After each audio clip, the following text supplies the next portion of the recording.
Chapter 1, Amnesia. The day I was in a car accident, fighting for my life, my husband was enjoying a candlelit dinner with his first love. When the hospital called him, he snapped impatiently, "I don't have time for your games. If you're going to die, do it quickly." Don't ruin Melanie's birthday. While I struggled in the ICU, my husband was at his first love's bedside, diligently fetching her tea and water. When I woke up again, I had amnesia. So when my husband once again assumed I was pulling a stunt to get his attention, all I wanted to do was laugh. "What a joke. I don't even remember who you are." I pulled out the divorce papers I'd prepared and said nonchalantly, "Let's get a divorce." And that's when my scumbag husband, who never used to give me the time of day, suddenly panicked. "Rory, I was wrong. Please, can we not get divorced?" "Aurora, what are you trying to pull now?" A cold voice sounded from above me, accompanied by the man's look of disgust and mockery. I frowned at the man, who radiated an aura of chilly impatience, and asked uncertainly, "Who are you?" The man froze for a second, then a sarcastic expression spread across his face. "Aurora, first you play the victim, and now you're pretending to have amnesia. Do you know any tricks besides playing hard to get? Do you have any idea that you not only ruined Melanie's birthday party, but also nearly got her killed?" Staring at the furious man before me, I suddenly realized who he was. So, this was my scumbag husband, Ethan Lockwood, who hadn't shown his face once in the 2 weeks I'd been hospitalized after my car accident. I had lost all my memories after waking up from the crash. According to the doctor, I was in critical condition on the day of the rescue, and they needed a family member's signature. They called the number listed as husband in my phone. The person who answered not only didn't come but also said, "If she's going to die, tell her to do it quickly and not bother other people." With a life on the line, the doctors couldn't wait for family and had to proceed with the emergency surgery. I spent 3 full days in the ICU before I was out of danger. Meanwhile, my so-called husband was at his first love's bedside. She had apparently suffered a scare that triggered a heart condition, and he was fussing over her, never once coming to see me. How did I know all this? Because that so-called first love sent me a few taunting and gloating text messages every day. "Aurora, I heard you were in a car accident. Ethan and I wanted to visit, but on our way out, a car suddenly rushed towards us and gave me a terrible fright. I'm so sorry. You're not mad at me, are you? Ethan is here at the hospital taking care of me today. Once I feel a bit better, I'll have him go see you. Don't you worry, Aurora, just focus on getting better." Having lost my memory, I couldn't recall anything from before. Luckily, I had a habit of keeping a diary on my phone. After carefully reading through all my entries, I pieced together the whole story. Melanie Sharp was Ethan's first love, the idealized woman from his past. At the peak of their relationship, Melanie broke up with Ethan to pursue her career and went abroad. I met Ethan on a blind date. We dated for about 2 years and then, naturally, we got married. After we married, I tried my best to be a perfect Mrs. Lockwood.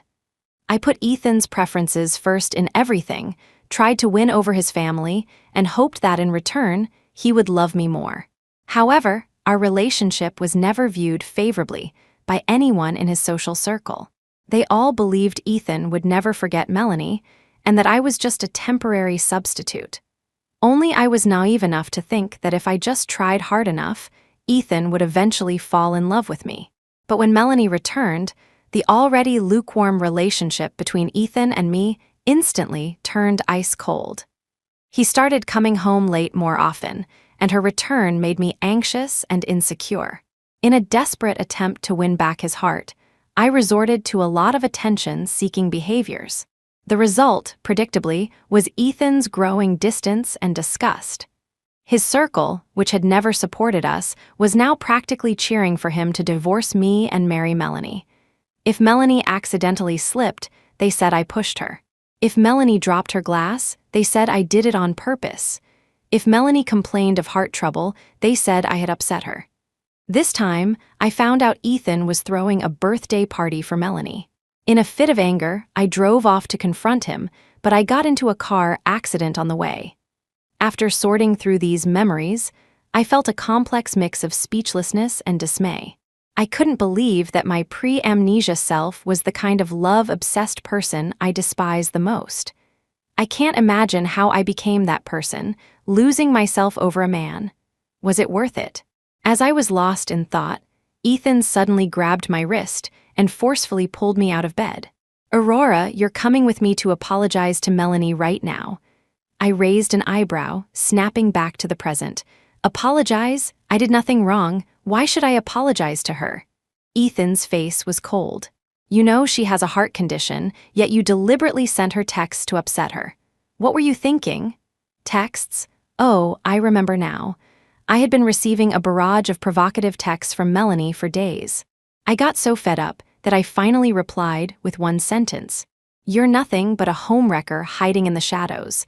Do you have no shame, flaunting yourself in front of the legal wife? If you're not embarrassed, I'm embarrassed for your mother.'" So that was it. She felt wronged by that message and called Ethan to come and fight her battle. I let out a small laugh, took out my phone, and handed it to him. "Mr. Lockwood, you can see for yourself who is provoking whom." Ethan glanced down at the screen, his brow slowly furrowing. Quickly, he looked up at me, his face a mask of annoyance. "Aurora, have you stooped to faking text messages just to frame Melanie?" I stared at the man in disbelief. I knew he was biased, but I never imagined he was blind, too. If he had just checked Melanie's messages, he would never have said something so ridiculous. How could the man in charge of the massive Lockwood Corporation have such poor judgment? At that moment, I began to wonder if I had been blind, too. How did I ever fall for a man like this? Unfortunately, my diary only covered events after the wedding. There was no record of how I fell in love with him. I coldly shook off his hand, my expression blank. "Mr. Lockwood, you are my husband. I get into a car accident, and not only have you not shown a shred of concern, but you're here fiercely defending another woman. What right do you have to demand an apology from me?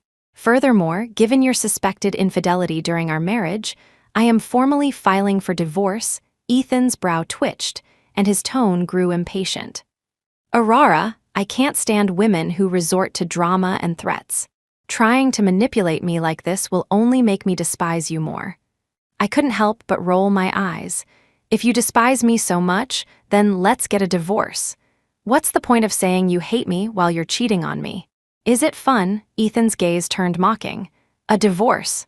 After faking a car crash and pretending to have amnesia, all in a desperate attempt to get my attention, you'd really be willing to get a divorce?" The condescension on his face made my chest tighten. Just how little self-respect did I have before to make him so confident? I said flatly, "Oh, I've seen the light. I've decided to grant you your wish and let you be with Melanie. Ethan, just tell me, are you going to sign the papers or not?" Chapter 2. Aquaphobia. Perhaps he never expected me to remain so resolute, even at this stage. For a moment, Ethan was stunned. Just as he was about to speak, his phone rang. "Ethan, it's bad. Melanie just had an episode of angina and fainted again. You have to come quickly." Hearing the voice on the other end, 3 words popped into my head. Here we go again. In the past, every time Ethan was about to come home, Melanie would call him away with some excuse. She even did it on my birthday, leaving me stranded in the middle of nowhere while he rushed to her side. No wonder I had a mental breakdown and constantly picked fights with her. Anyone in my position would have gone insane. Sure enough, upon hearing the news, Ethan forgot all about me and turned to leave. I immediately stepped in front of him. "Ethan, about the divorce." "I don't have time for your nonsense." Ethan cut me off coldly, his voice dripping with impatience. "Don't try to get my attention this way." In his haste to leave, Ethan pushed me aside with more force than he intended. I was still weak from my long hospital stay. The push sent me stumbling to the ground. My arm scraped against the floor, stinging painfully, and my head hit the leg of a nearby chair. The pain brought tears to my eyes. Seeing me fall, Ethan paused for a moment, looking like he wanted to say something, but in the end, he left without a word. 2 weeks later, I was finally discharged from the hospital. However, there was still no sign of my memory returning. After that one visit, Ethan never came back. Not a single call, not a single text. I scrolled through my phone's message history and found it was all one-sided texts from me to him. Ethan, when will you be home? I've made your favorite dinner. Ethan, the temperature is dropping today. Remember to wear something warm. Ethan, today is our wedding anniversary. I've booked a table at the restaurant. You have to come. There were also countless other messages telling him not to work too hard, to rest, to drink less at business functions. It was so pathetic that I felt embarrassed for my past self. Thank God I was no longer that love-obsessed fool. I found my way home using the GPS on my phone. Luckily, the doors had fingerprint scanners, or I wouldn't have even been able to get inside. As I walked in, I saw that the villa had been decorated for a party. The lawn was filled with strangers. The moment I entered, all eyes turned to me. The lively atmosphere died down in an instant. Everyone stared at me with a strange expression, as if I had stumbled into a world where I didn't belong. Their gazes were tinged with contempt and disdain. A few people even blocked my way at the door. What are you doing here? Don't tell me you're planning to ruin Melanie's birthday party again. She ran away from home for days. I thought she was actually going to stand her ground and never come back. HMPH, showing up on the exact day Ethan is throwing a makeup party for Melanie. I wonder what she's plotting. I heard this Aurora is a total drama queen. Just a while ago, she staged a car accident to ruin Melanie's birthday. So scary. If Melanie hadn't left back then, and if Ethan hadn't been heartbroken and pressured by his family to marry, why would he have ever married her? She should take a look in the mirror. How could she possibly be good enough for Ethan? I glanced at the decorations around me. Ethan was throwing a makeup birthday party for Melanie, and he chose to have it in our marital home. How laughable. Just then, a soft, gentle voice drifted over. Please, everyone, don't say that. What's between Ethan and me is in the past. Aurora is his wife now. As for me, her voice dropped, filled with an endless sense of loss and melancholy. It's true that I let Ethan down all those years ago. Naturally, the guests at Melanie's birthday party were all her friends. Hearing her speak, they immediately jumped to her defense. You didn't abandon Ethan on purpose, your family was in trouble, and you didn't want to drag him down, so you had no choice but to break up with him. Exactly, and this Aurora took advantage of the situation. Now that you're back, Melanie, she still refuses to step aside. Melanie, seemingly just noticing me, walked over. She affectionately linked her arm with mine and said to the people blocking my path, "It's my birthday party today. All guests are welcome. I'm happy to have anyone here, so please let Rory in." One of Melanie's friends said resentfully, "Melanie, you're just too kind." Yeah, letting a drama queen like her in. Who knows what kind of trouble she'll stir up. Melanie's posture, as if she were the hostess, struck me as ridiculous. It was as if this wasn't my home, but hers. I looked at Melanie's hypocritical face. "Miss Sharp, you've got one thing wrong. This villa is my home, not yours. You're the other woman. What right do you have to act like you own the place in front of the actual lady of the house? And another thing, if you're so desperate to be the mistress of this house, why don't you get Ethan to divorce me?" Melanie seemed taken aback. She probably never expected that the old me, who used to lose control so easily, would say something like this so calmly in front of everyone. She stared at me blankly, unable to react for a long moment. But her friend next to her was furious.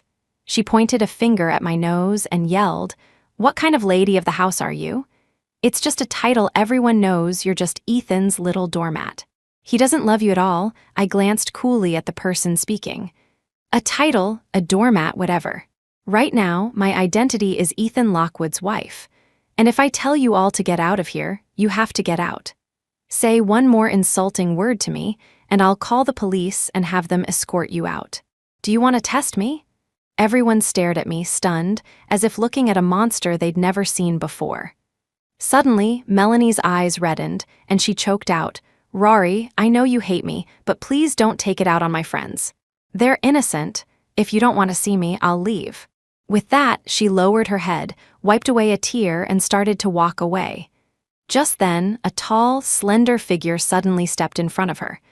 "Melanie, where are you going?" Noticing her tears, Ethan frowned. "Why are you crying?" Melanie forced a smile. "Ethan, I'm sorry. I didn't realize holding my birthday party here would make Rory so unhappy. She's right, she's the lady of the house. I shouldn't be here." Ethan's gaze swept over and landed on me standing nearby. His expression instantly turned cold. "Aurora, who gave you permission to speak to Melanie like that, apologized to her. Now, why should I?" I sneered. "You tell me to apologize, and I'm supposed to do it. Am I your dog?" Ethan froze, looking at me with utter disbelief. He roared, "Aurora, are you trying to cause a scene again? I'm warning you if you dare to bully Melanie again." Before he could finish, I cut him off impatiently. "I won't bother anyone who doesn't bother me first. Ethan, if you don't want her to get hurt, then you'd better keep your precious first love on a leash and stop her from parading around in front of me." I added contemptuously, "If she dares to provoke me again, I have no problem showing you what real bullying looks like." Having just been discharged, my body was still very weak. Standing for just a short while had left me exhausted. I couldn't be bothered to argue with Ethan any longer and turned to walk towards the villa.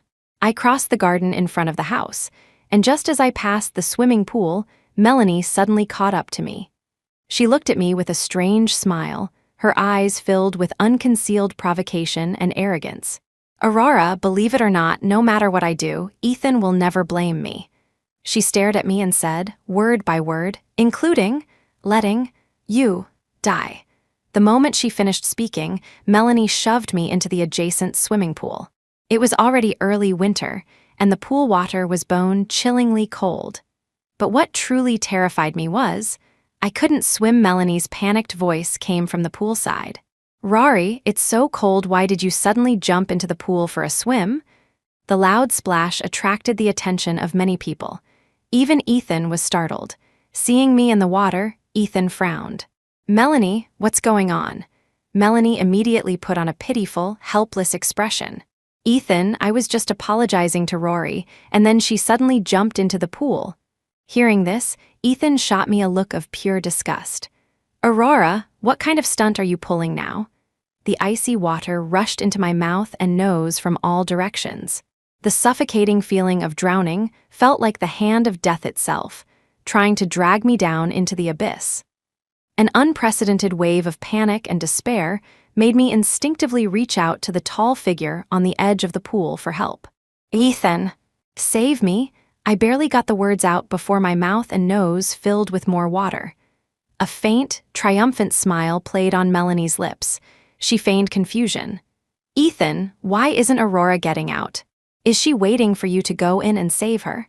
Someone in the crowd snickered, "And give her mouth-to-mouth resuscitation, right?" The people around them burst into laughter. "Wow, this Aurora is really something else." I heard she staged a car crash, then faked amnesia, and now she's jumping into a freezing pool just to get Ethan's attention. She probably jumped in on purpose to frame Melanie, right? The murmurs from the crowd made Ethan's expression grow even darker. Just then, Melanie said softly, "Ethan, we should probably get her out, right? It's so cold, she might catch a cold." A cold smirk appeared on Ethan's lips. "Since she wants to soak in the pool, let her stay there." Melanie feigned concern. "Ethan, isn't that a bit harsh?"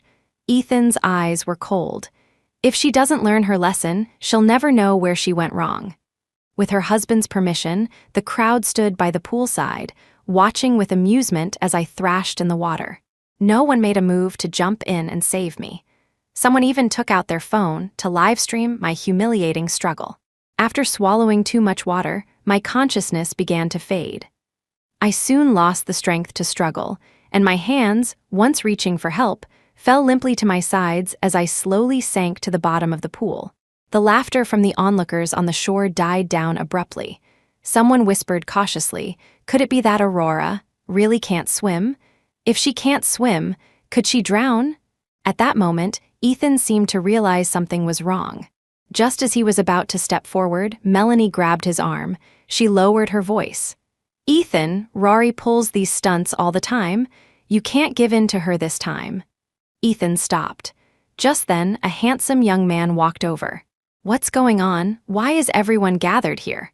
When he saw me sinking to the bottom of the pool, his expression changed dramatically. "Aurora's in the water?" As he was about to jump in to save me, Melanie stopped him. "She probably jumped in on purpose to get Ethan's attention." Ethan scoffed, "Don't bother saving her. She's not going to let herself die. Once she sees no one is coming to her rescue, she'll probably swim out on her own." "But," the man looked at them in astonishment, "Aurora can't swim at all. She has aquaphobia. Didn't you know?" The expression on Ethan's face froze. "What did you say?" Chapter 3. Favoritism. Ethan's face changed in an instant, but by the time he moved to save me, someone else had already pulled me out. I had swallowed a lot of water, but after a series of rescue measures, I quickly regained consciousness. Opening my eyes, through my blurry vision, I could vaguely see a crowd of onlookers gathered around me. Even though they knew I genuinely couldn't swim, their gazes were still filled with contempt and disdain. Of course, my own husband, in front of all these people, not only sided with Melanie, but also watched his wife, who couldn't swim, struggle in a pool, and forbade anyone from helping. This went beyond mere favoritism. This was him, in front of everyone, grinding my dignity into the dust.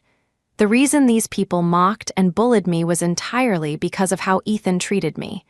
"Rory, are you okay?" Just then, a soft voice sounded beside me. Melanie looked at me with a concerned expression and said gently, "If you can't swim, why were you so careless? You should go inside and change. It's so cold today, you'll catch a cold." My gaze shifted slightly, landing on Melanie's hypocritical, pretentious face. "You're saying I fell in by accident?" Melanie looked at me in surprise. "If it wasn't an accident, did you do it on purpose?" As if realizing she'd misspoken, Melanie quickly covered her mouth, looking at me cautiously. Her expression was one of fear, as if worried that another wrong word might set me off. She whispered, "Rory, I've explained it so many times. Ethan and I are just friends. You're his wife, and no one can change that fact. You don't have to abuse your own body like this. Rory, if you really can't stand me, I'll apologize to you." Melanie's two-faced monologue, while seeming like an explanation, was actually her way of telling me I had nothing but the title of wife. Between the lines, she was still insisting to everyone that I had jumped in myself to get Ethan's attention. I couldn't hold it back any longer and burst out laughing. My laughter made the onlookers stare at me as if I were a mental patient.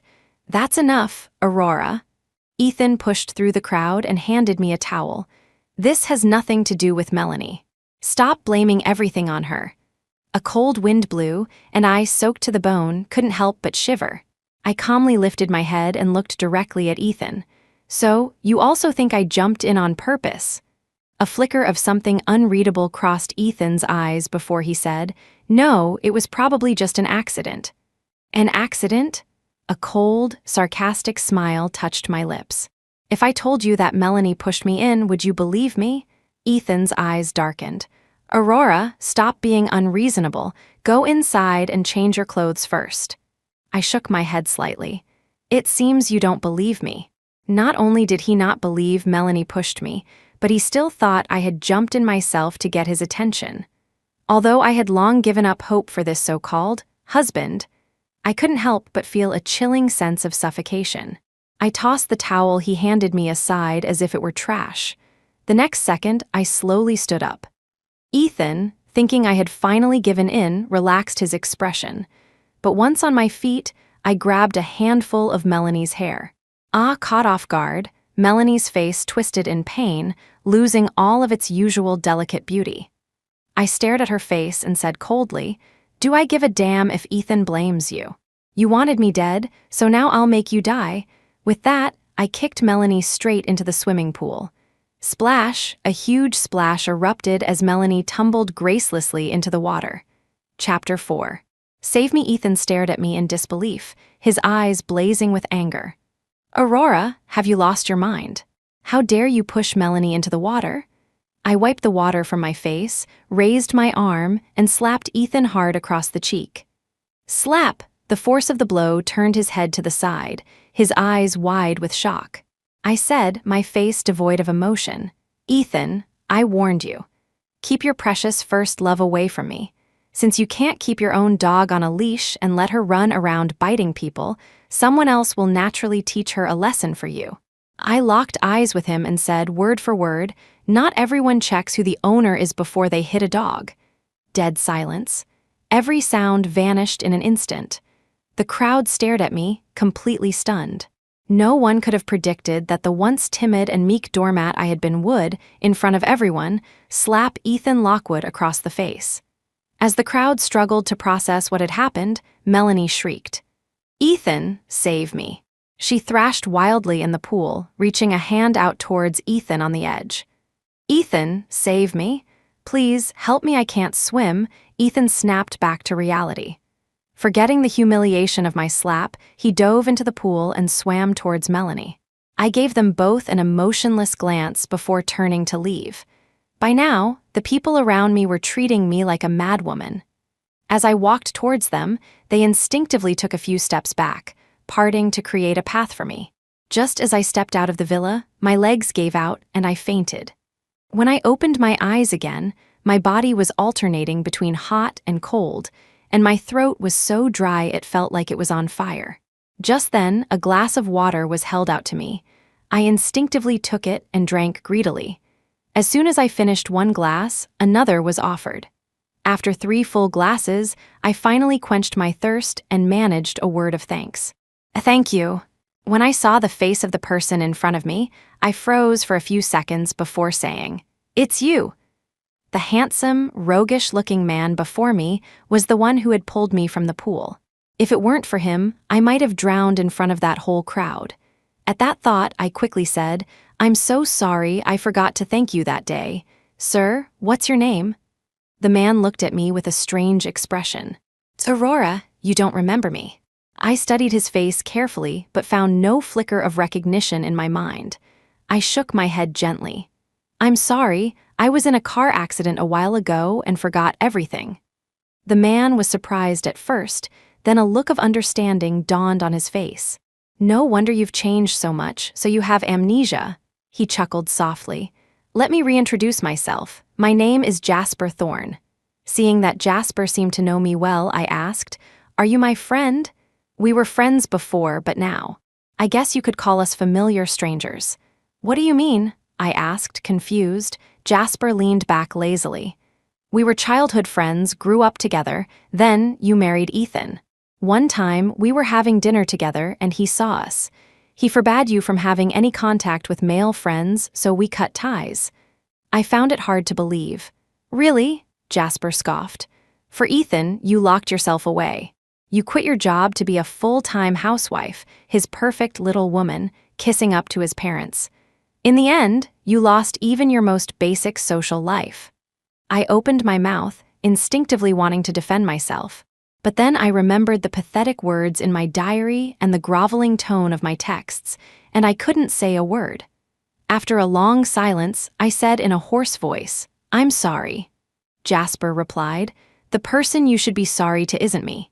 It's yourself." A wave of sadness and grief washed over me. To think that the man I had given my all to love was a man like that. I took a deep breath and looked at Jasper. "Jasper, can you do me a favor?" Chapter 5. Apology. When Ethan came to see me, I was propped up in bed, casually eating fried chicken. He was about to say something, but the smell of fried chicken filling the room made him frown instantly. He said with a hint of disgust, "Aurora, since when do you eat this kind of junk food?" I finished the last piece of chicken, wiped my hands with a napkin, and replied coolly, "What's it to you? I actually love fried chicken, but one time I brought some home and Ethan complained about the smell of fried food. I never bought it again after that. Beyond that, my daily preferences and diet all revolved around Ethan. Even though I have a sensitive stomach and can't handle spicy food, I would add chili to every dish to suit his taste. I'd rather take medication every day than let Ethan be inconvenienced. And what did I get in return? Nothing but his contempt and disdain. None of this was in my diary. Jasper was the one who told me. If this was how I behaved when he was around, how much more pathetically and shamelessly did I act when he wasn't? Aurora, have you lost your mind lately? Ethan looked at me with a strange expression. Is this another one of your new tactics? New tactics? I let out a cold laugh, not bothering to confirm or deny it. In his eyes, no matter what I did, I always had an ulterior motive. And no matter what Melanie did, she was always the innocent victim. Seeing my cold indifference, Ethan finally lost his patience. Aurora, don't you know Melanie can't swim? Your actions could have killed her. Why else would I have pushed her in? To play house with her, I said flatly. I'm not one to hold a grudge, because I get my revenge on the spot. Ethan's face darkened. Aurora, that's attempted murder. You're unbelievable, Ethan. When she pushed me in, you didn't call it attempted murder.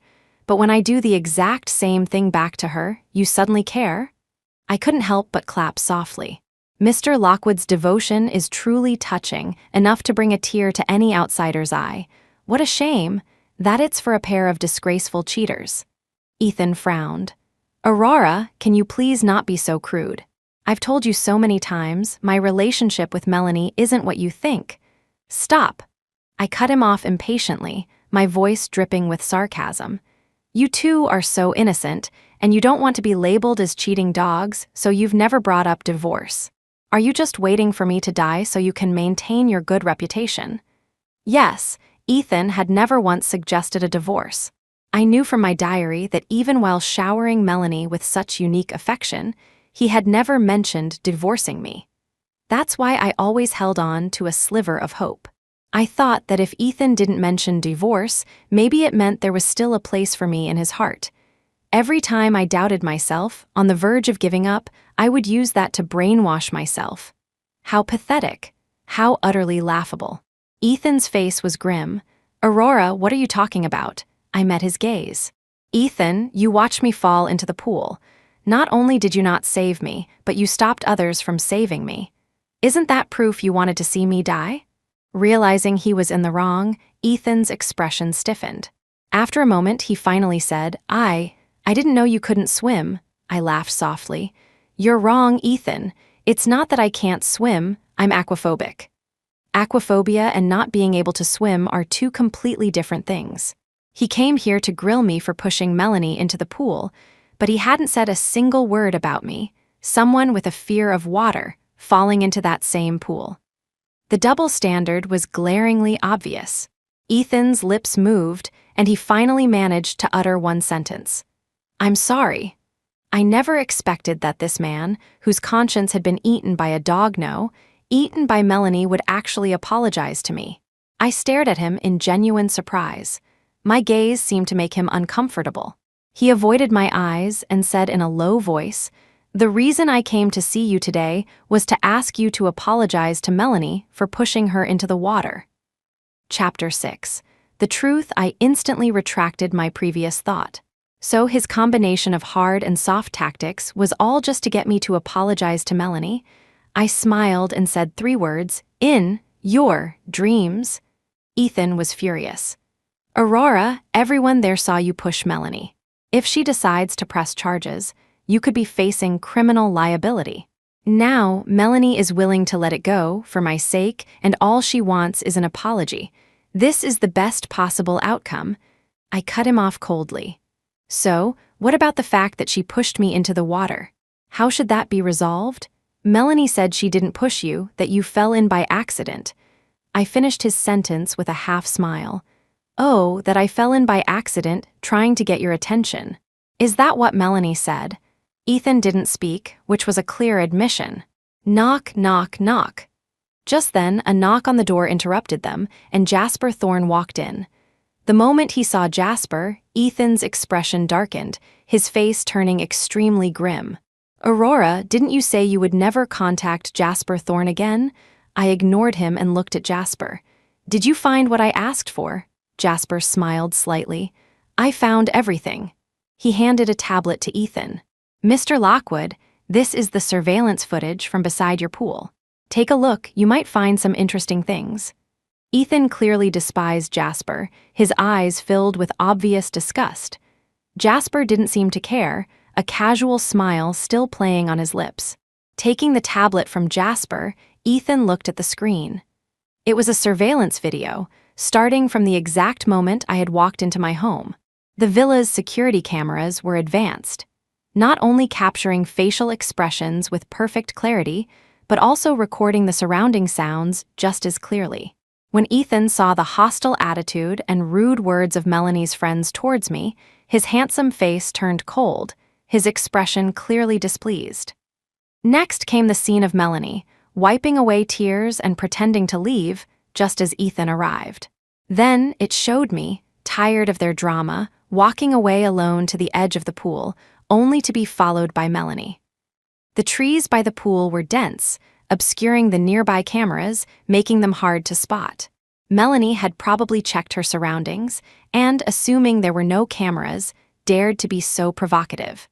Because there was no one else around, the audio on the recording was so clear there was no room for misinterpretation. Aurora, believe it or not, no matter what I do, Ethan will never blame me. Including letting you die. What followed was the image of Melanie pushing me into the pool. The video ended there. Ethan seemed to have never expected this to be the truth. He froze for a moment, then turned to look at me, a flicker of bewilderment on his face. I looked at him and smiled faintly. Mr. Lockwood wouldn't think that this surveillance footage is also something I faked to frame Melanie, would he? My words seemed to jog Ethan's memory, reminding him of what he had said when I showed him the text messages. Aurora, He seemed to want to explain something, but the door to the hospital room was knocked on again, interrupting him. After a routine checkup, the doctor said to me, "Miss Cole, you may be young, but you can't keep abusing your body like this. You were just discharged a few days ago, and now you're back in the hospital after falling into water. A car accident isn't something that heals so easily. If this continues, you could be left with long-term complications." Then, the doctor turned to Jasper and scolded him, "How are you taking care of your wife? She was in the hospital for a month after a car accident, and you never visited once. No matter how busy you are with work, your wife should be more important, do you understand?" Jasper had handled all the arrangements for my hospitalization after the pool incident, so the doctor had mistaken him for my husband. Jasper's gaze flickered over Ethan's face before he smiled faintly. "You're right, doctor. I'll be more careful from now on." Just then, Ethan, who had been silent, suddenly asked, "Doctor, you said she was hospitalized because of a car accident?" Chapter 7. The reversal. The doctor glanced at Ethan, assuming he was a friend of mine. "Yes, it was last month. Miss Cole's condition was very critical, so we contacted her family immediately, but..." Recalling something, the doctor's expression turned grim. Since I was present, she didn't elaborate, instead shooting a harsh glare at Jasper. Stung by her look, Jasper coughed awkwardly and averted his gaze. The doctor huffed and looked at Jasper. Later tests showed that Miss Cole lost her memory due to the accident. If you want her to recover sooner, she'll need the help and cooperation of her family. The color drained from Ethan's face. As if in disbelief, he repeated, "Doctor, are you sure? She was really in a car accident and she really has amnesia?" The doctor gave Ethan a strange look. "Sir, you're acting very odd. As a doctor, I'm responsible for my patients. Would I lie about something like this? The day of Miss Cole's accident, she lost a lot of blood and the blood bank was running low. Many doctors at the hospital donated blood. You can ask around and find out for yourself." Ethan looked as if he had been dealt a massive blow. He stumbled back a few steps, his eyes now filled with guilt and remorse as he looked at me. "Aurora, I'm sorry. I didn't know you were really in a car accident. I thought it was just a trick to get me to come back." His voice trembled, and he couldn't continue. I opened the file folder Jasper had given me and took out 2 copies of the divorce agreement. "This is the divorce agreement. Sign it." A flash of panic crossed Ethan's eyes. "Aurora, what do you mean?" I frowned. "After everything that's happened, you can't possibly think we can just carry on, can you?" Ethan clenched his fists subconsciously. His chest heaved, his breathing grew ragged, and his eyes swirled with a storm of complex emotions. Finally, he left with one sentence: "I will not agree to a divorce." Then he fled the hospital room as if escaping. I thought that after learning the truth, Ethan would have the decency to be ashamed. At the very least, if I were in his shoes, I wouldn't have the nerve to show my face again. But to my surprise, Ethan's shamelessness exceeded my imagination. The next day, he showed up in my hospital room again. "Rory, I brought you something you like to eat." Ethan walked up to me, holding an insulated container. "You've been weak lately, you need to build up your strength." I asked, my face expressionless, "Have you thought about the divorce?" Ethan's expression stiffened slightly before he said, "Rory, I know I misunderstood you and I'm sorry. From now on, I'll make it up to you." I shot a look at him. "Ethan, what are you trying to say?" Ethan's gaze flickered. "Rory, about the divorce, I think it's better if we consider it after you've regained your memory." I burst out laughing. "Ethan, do you really think that once I get my memory back, I'll go back to being that pathetic, forgiving doormat who fawns all over you?" I didn't think that. I just feel that. Making such an important decision while your memory hasn't returned might be a bit too rash. Although that's what he said, his uncomfortable expression betrayed his true thoughts. Ethan seemed eager to avoid the topic and looked away from me. "I've spoken to the doctor. To speed up your memory recovery, you need to be in familiar environments and around familiar people. Once you're discharged, I'll take you out." I knew exactly what he was thinking and let out a cold laugh. "Ethan, have you ever considered that when I remember everything, I'll also remember more disgusting things, and I'll despise you even more?" Ethan's breath caught in his throat. He was about to say something else when Jasper walked in with a meal for me. "Aurora, I brought you some food." The moment he saw Jasper, Ethan's expression turned grim. "What are you doing here?" Chapter 8. Sore spot. Jasper saw Ethan too and raised an eyebrow. "If you can be here, why can't I?" Ethan's gaze was as cold as ice. "Aurora is my wife. It's my right to be here. By what right are you here, trying to curry favor?"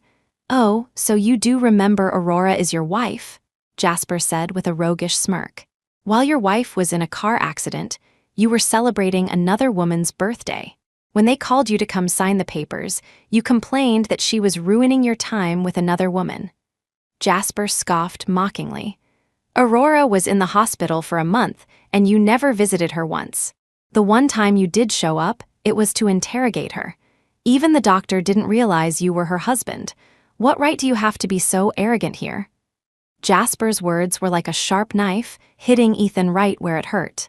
The color drained from Ethan's face, leaving it pale and defeated. He instinctively looked at me, his voice low and hoarse. "Rory, I'm sorry. I didn't know you were really in a car accident. I thought—" I cut him off with a cold laugh. "You thought it was just another one of my tricks to get your attention, right?" Ethan's lips moved, but he couldn't say a word. Jasper, knowing I didn't want to deal with him, turned to me. "Aurora, don't waste your anger on irrelevant people. Let's eat first." With that, he opened the insulated container he had brought. Seeing this, Ethan said resentfully, "I've already brought food for Rory. There's no need to trouble Mr. Thorne." Jasper smiled maliciously. Well, so Mr. Lockwood finally decided to remember Aurora's tastes? Let me see what you brought for her." Without waiting for my permission, Jasper opened the container Ethan had brought. The dishes inside were colorful and fragrant, clearly prepared with care. "Unfortunately." "Ethan, why did you bring Aurora shrimp? Don't you know she's allergic to seafood?" "Allergic to seafood?" Ethan stared at me, stunned. "But Rory often made shrimp for me." Jasper's tone was laced with sarcasm. "So, it was Mr. Lockwood who liked to eat shrimp, wasn't it? And these other dishes you brought, almost none of them are things Aurora likes." "Ethan, do you really know your own wife?" Jasper wasn't lying. There was indeed not a single dish I liked in the container Ethan had brought. Even though I had amnesia, after a month in the hospital, I had a firm grasp of my own preferences. In contrast, the meal Jasper brought was filled with all my favorite foods. I took Jasper's container and smiled at him. "Jasper, thank you." Jasper casually sat down in a nearby chair. What's with the thank you between us? Ethan watched our interaction, his face a mask of fury. But he was in the wrong and had no right to say anything more. He could only suppress his anger and stand there like a statue, watching Jasper and me chat. Throughout the entire meal, I didn't give Ethan a single glance. After I finished eating, Jasper noticed I was getting tired and tactfully suggested he should leave. Ethan looked at me, wanting to say something, but he was stung by my cold, disgusted gaze. "Rory, you get some rest. I'll come see you tomorrow." I didn't answer him. Perhaps it was a man's ridiculous sense of possessiveness, but Ethan started showing up at my hospital room every day. Jasper's knowledge of me seemed to have spurred him into action, and he began to research my preferences. Within 3 days, he had a clear picture of all my likes and dislikes. It turns out, it's not that men don't know these things, it's that they don't want to know. Ethan's change of heart didn't stir the slightest emotion in me. After my amnesia, 2 near-death experiences had shown me the true colors of this man, not to mention all the pain I must have endured before losing my memory. I ignored Ethan's attempts to win me over, but it seemed Melanie was getting restless. I was sick and tired of seeing Ethan every day, so I decided to check out of the hospital early without telling him. I grabbed my packed bags and went to wait for Jasper outside. As I passed the stairwell, someone suddenly called my name from behind. "Aurora," I turned around and saw that it was Melanie. Chapter 9. The performance my expression was indifferent. "Is there something you need?" The look in Melanie's eyes was a far cry from her usual pitiful, white lotus persona. I wasn't surprised. Schemers like her were masters of being two-faced. Behind the scenes, she would provoke and manipulate my emotions, while in public, she would put on a frail and helpless act, deliberately causing me to lose control and show my worst side. Melanie's eyes were like those of a venomous snake, filled with malice and cruelty. "Aurora, Ethan is mine. Don't think your little tricks will make him choose you. If anything happens to me, Ethan's first choice will always be me. Instead of getting angry, I clapped softly. I smiled. "Oh, that's wonderful. I wonder if Miss Sharp's charms have been fading lately, because Ethan has been visiting me so often it's starting to annoy me. Why don't you hurry up and think of a way to get him to divorce me?" Hearing this, Melanie's eyes practically shot fire. "Aurora, are you deliberately showing off?" I smiled sweetly. "Miss Sharp, you treat me like a close friend, always sharing everything with me and selflessly keeping me updated on Ethan's whereabouts. It's only fair that I return the favor."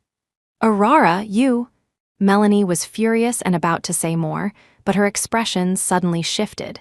Her eyes reddened, and she put on her heart-wrenching, fragile act again. She grabbed my hand. "Rory, what happened last time was my fault. I'm willing to apologize. Please, can you forgive me?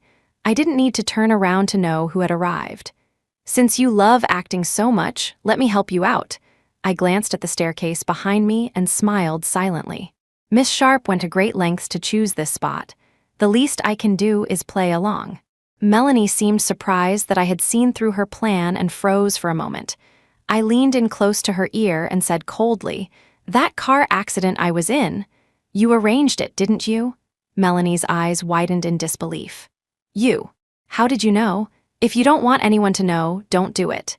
Hearing the footsteps getting closer behind me, I said flatly, "Miss Sharp, you may begin your performance." Melanie seemed to remember her purpose for being there. She composed her expression, pretended we were arguing, and then stumbled down the stairs. I watched coldly as she fell down the staircase, landing in a pool of her own blood. Since she was so willing to use her own body to make such a gamble, why shouldn't I let her? In the end, she was the one who would suffer. Ethan finally arrived. When he saw Melanie at the bottom of the stairs and me standing calmly at the top, his expression changed. "Aurora, even if Melanie did something wrong, you shouldn't have pushed her down the stairs." He looked at me as if I were a complete stranger, a hint of disappointment in his eyes. "Aurora, the you I know is kind and beautiful. When did you become so vicious?" I suddenly started laughing. "It seems, Mr. Lockwood, that you not only don't know my preferences and tastes, but you don't know my personality either. I've always been the type to hold a grudge, and get my revenge. I pursed my lips and glanced at the unconscious Melanie at the bottom of the stairs. You'd better go check on her, Mr. Lockwood. Any later, and that kind and beautiful girl you speak of might not be salvageable. With that, I turned and walked away without a second thought, leaving nothing but a cold, indifferent back. Chapter 10, Cooperation. The next day, I was summoned by the police. Miss Cole, we've received a report that you intentionally injured someone. Please come with us to cooperate with the investigation. I nodded slightly, fully cooperative. Since Melanie was hospitalized and couldn't go to the police station, the police asked for my consent and took me to her hospital room. The room was crowded. Not only was Ethan there, but many of Melanie's friends were as well. When Melanie's friends saw me, they all glared at me with fury. You murderer, how dare you show your face here? Aurora, last time you pushed Melanie into the water, she was kind enough not to press charges. But instead of showing any remorse, you've gotten even worse. This time, we will not let you get away with it. We will make you pay. They were still talking about me pushing Melanie into the water. It seemed they didn't know the truth yet. I glanced at Ethan with a half smile. He looked away, avoiding my gaze. The police interrupted the cacophony of accusations and looked at Melanie, who was lying in the hospital bed. Miss Sharp, are you certain that Miss Cole pushed you down the stairs? Melanie subconsciously glanced at Ethan, bit her lip, and put on a troubled expression. Maybe I fell by accident, the officer frowned. But wasn't it you, Miss Sharp, who reported that someone pushed you down the stairs? Why the sudden change of story? Another officer added sternly, if you filed a police report as a joke, Miss Sharp, we have the right to charge you for filing a false report. Melanie was just putting on an act. Hearing that she could be held liable, she shot an apologetic look at Ethan and said softly, I was a bit confused just now. Yes, it was this Miss Cole who pushed me. The police turned to me. Miss Cole, do you have anything to say? I smiled faintly, completely unfazed. I have evidence that proves I didn't push Melanie. With that, I took out my phone and played the evidence I had prepared for everyone to see. This is the surveillance video from the hallway at that time.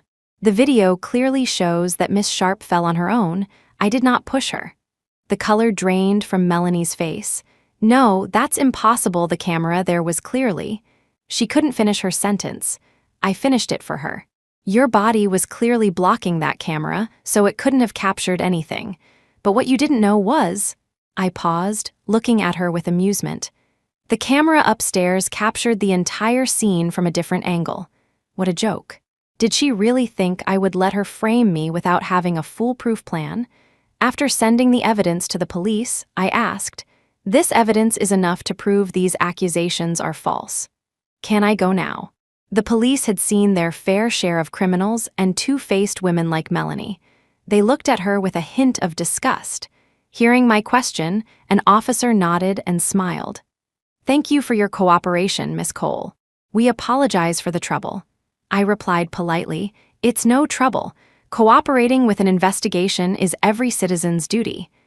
Melanie's friends stood there, speechless, unable to say another word. As I walked out of the hospital room, Ethan blocked my path. I turned to look at him and saw that his face was just as pale as Melanie's. I asked, Mr. Lockwood, have you decided how we're going to divide our assets for the divorce? Aurora, Ethan started to say something, but he seemed to remember his earlier words calling me vicious, and a look of self-reproach crossed his face. In the end, all he could say was one thing, I'm sorry. You don't have to say you're sorry, Mr. Lockwood, I said in a flat tone. I'm used to it. Without memories, there was no sadness or disappointment. The feeling was incredibly freeing. If you truly feel sorry for me, Mr. Lockwood, then let's just get the divorce over with. Chapter 11. Explanation. Ethan said, Rory, I told you, we'll talk about this after you get your memory back. I cut him off impatiently. I'm afraid if I wait that long, I'll either end up in a morgue or a jail cell. Ethan, since you think Melanie is so pure and wonderful, why don't you just marry her and protect her? Why do you insist on bothering me? I glanced at him and couldn't resist a sarcastic jab. Or do you just get a thrill from having a wife at home and a mistress on the side? Aurora, Listen to me. Ethan grabbed my hand, a hint of anxiety in his eyes. I'm not seeing her because I'm still in love with her. It's because years ago her parents died saving my parents. That's why. I've been looking out for her. My brow furrowed slightly. I hadn't expected that twist. I wondered if my old self, upon hearing this, would have immediately surrendered and forgiven him. But the me of today certainly wouldn't. I coldly pulled my hand away.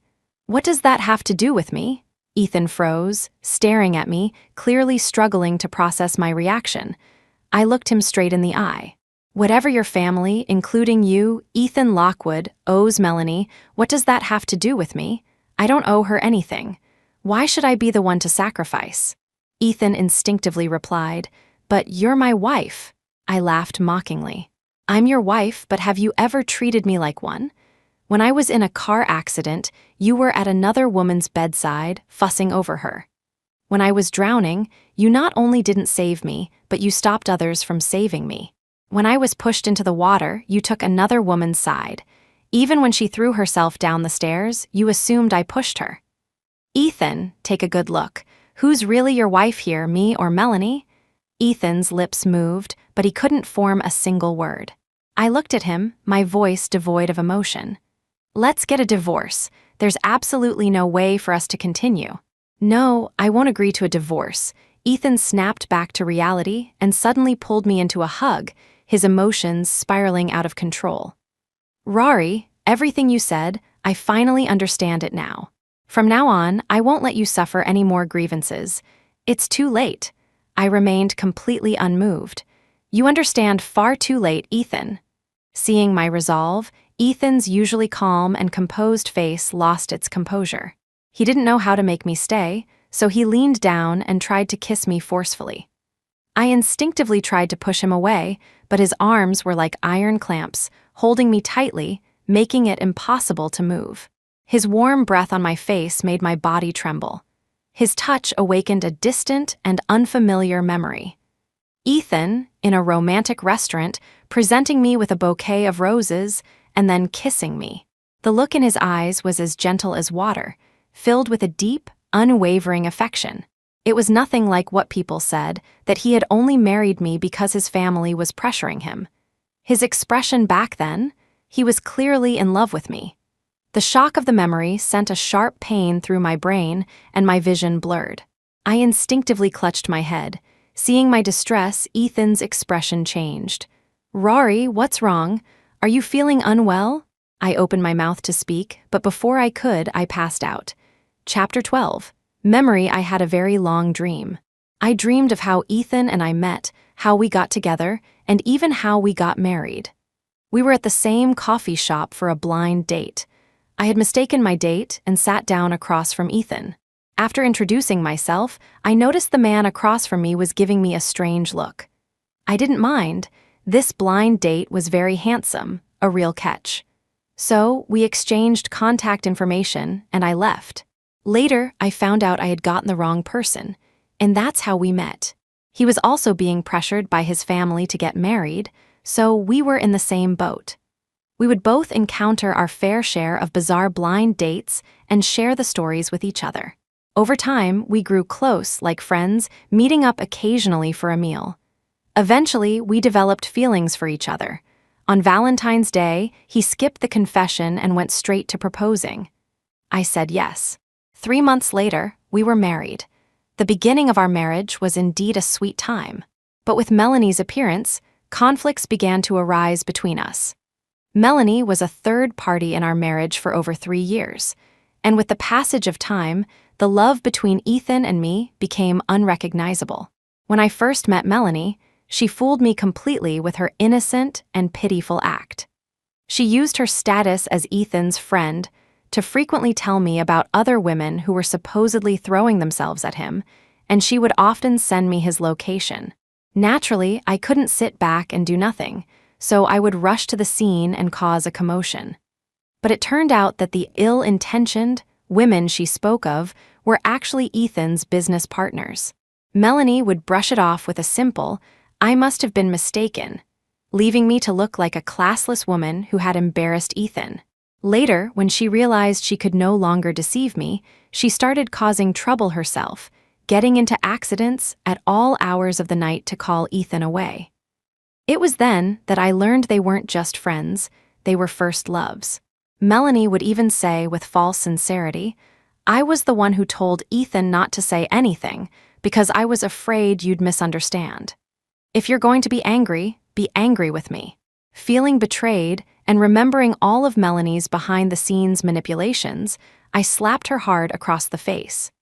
Ethan, predictably, sided with Melanie and demanded I apologize. I refused, so he gave me the silent treatment, starting to ignore my existence completely.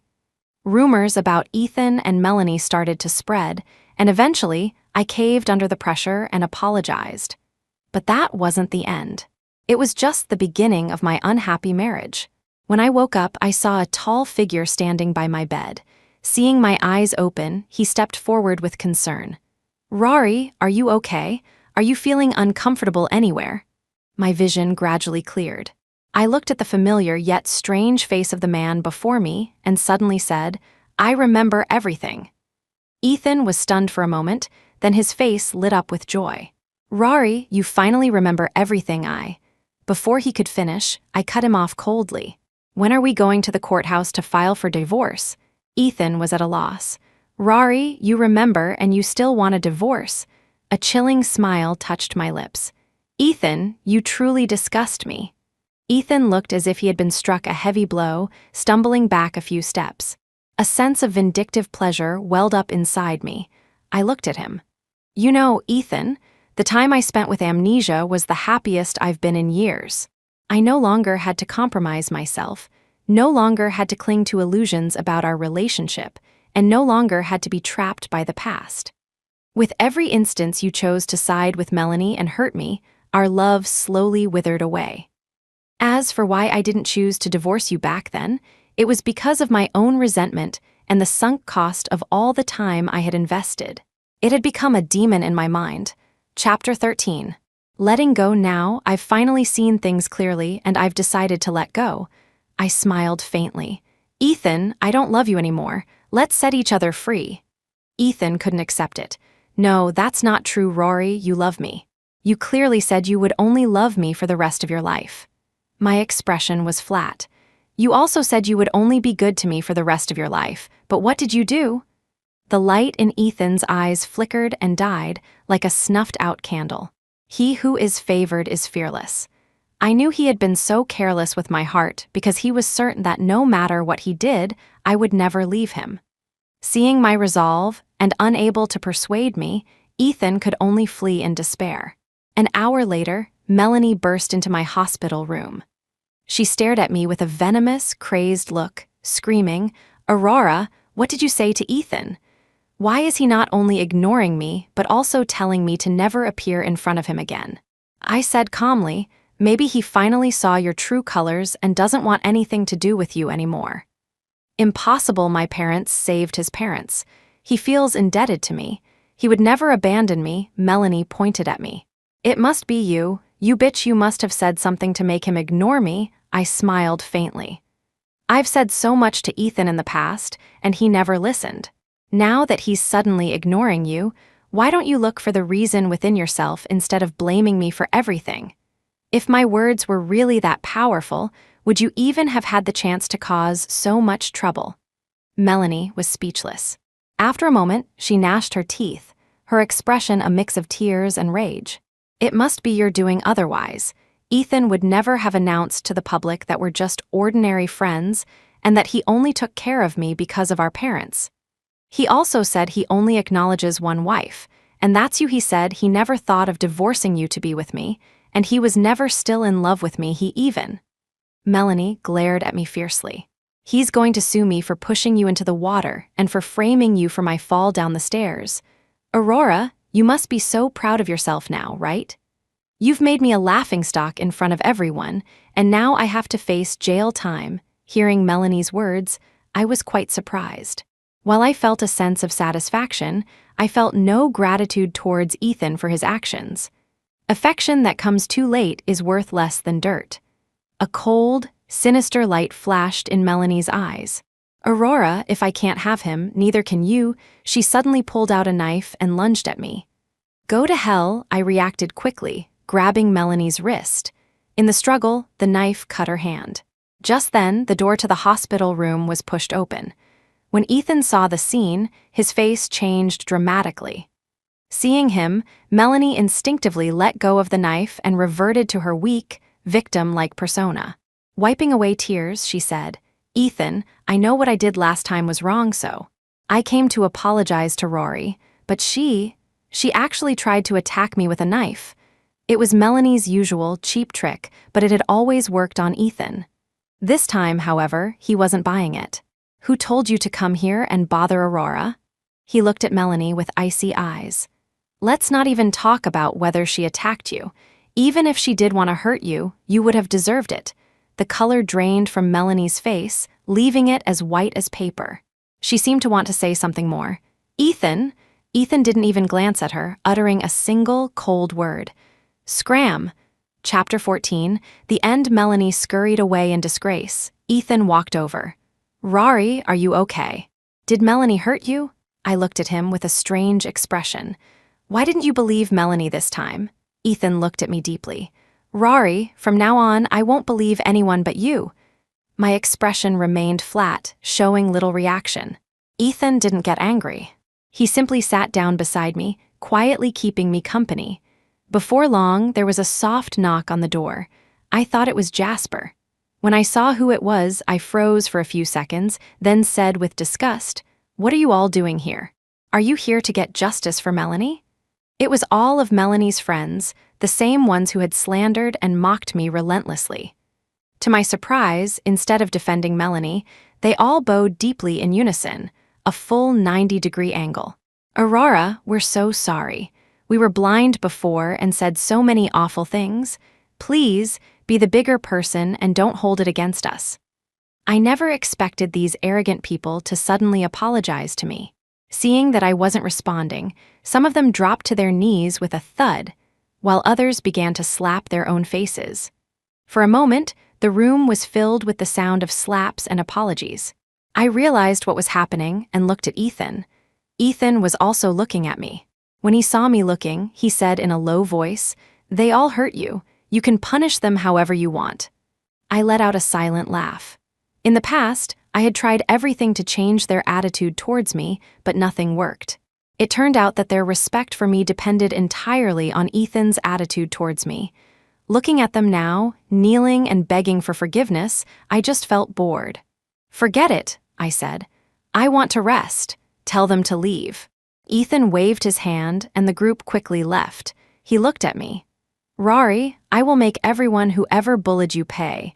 If you have any other requests, just tell me." I knew exactly what Ethan was trying to achieve with all this. I looked at him calmly. "Ethan, we loved each other and we hurt each other. I know you want to make up for your past mistakes, but for me, it's too late. If you truly feel sorry for me, or if you really want to compensate me, then grant me a divorce. I've been trapped in this marriage and this love for so long. It's time for me to be free and live for myself." Ethan's voice was hoarse.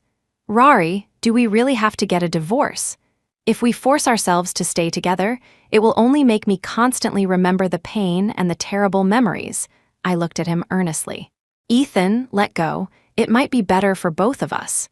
3 days later, Ethan and I were standing at the entrance of City Hall. The divorce process was smooth, over in about 10 minutes.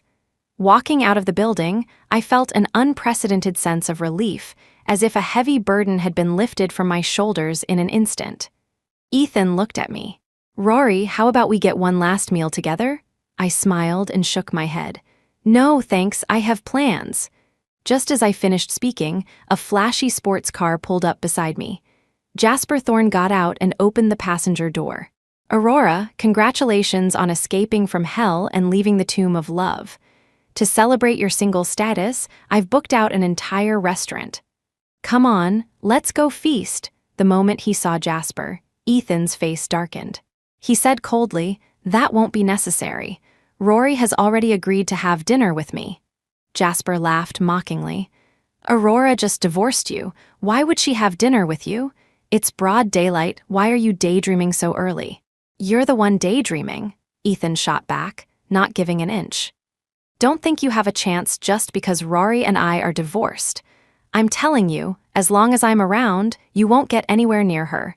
When Ethan had agreed to the divorce, he had told me that agreeing to divorce didn't mean he was giving up. It meant he wanted to pursue me again. I didn't care what his reasons were. All that mattered was that I was free, and that was a good thing. Watching the two of them bicker, I walked around them and got into a taxi. The cool breeze blew against my face, lifting my hair. I knew that my life, my real life, was just beginning.